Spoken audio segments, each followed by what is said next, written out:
little bit later on. Oh, yes, absolutely. Because I was talking about this a bit earlier, as I was saying to our makeup lady who's got a bigger dog than me, how much dog food costs at the moment. And they're always asking for it as well.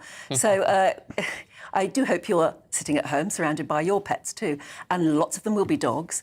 And the reason we're talking about this is that the Battersea Cats and Dogs Home has published figures showing that owning a dog can set you back around £2,000 a year. That's a lot of money. So as the cost of living crisis bites, how do you keep your pets happy and healthy? Well, let's talk to dog nutritionist Cam Wimble, who's joined along with Isla. Morning to you both. Morning, Isla, guys. morning to you. Oh, lovely. So what do we do? Food on a budget that's healthy for dogs? Yeah, I mean, if you're looking to buy a pre-made food and you want one of the better quality ones, inevitably it is going to cost more.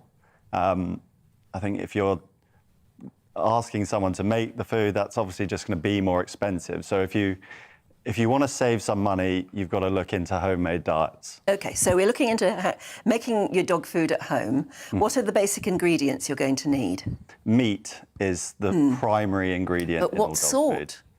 food. That really does depend on the dog. So it's very common for dogs to have food intolerances. So they basically really? do better. Yeah, they do better on some meats than others.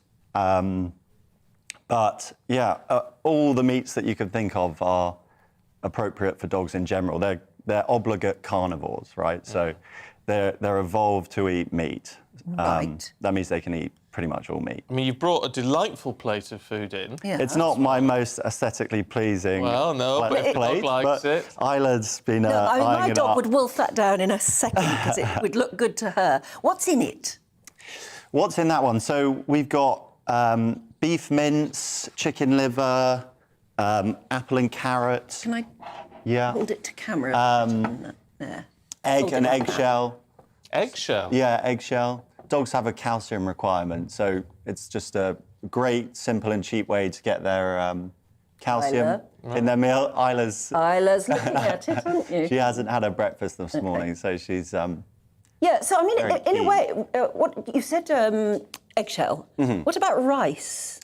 You really want to limit the carbohydrates. I know that there's some sweet potato in that meal. It makes up about 10% of the meal. Because dogs are obligate carnivores, they're evolved to eat meat. They have evolved 12,000 years ago to digest starches, much like ourselves. That doesn't mean they should eat a diet with loads of starches in it. It must make up a small proportion, around 10 to 15%. Otherwise, it puts stress on their digestive system.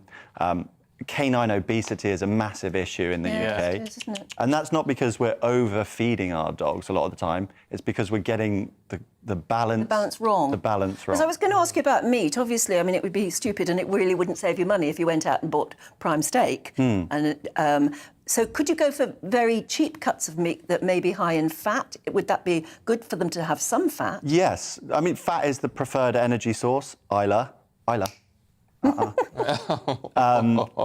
Fat is the preferred energy source for dogs. Yeah.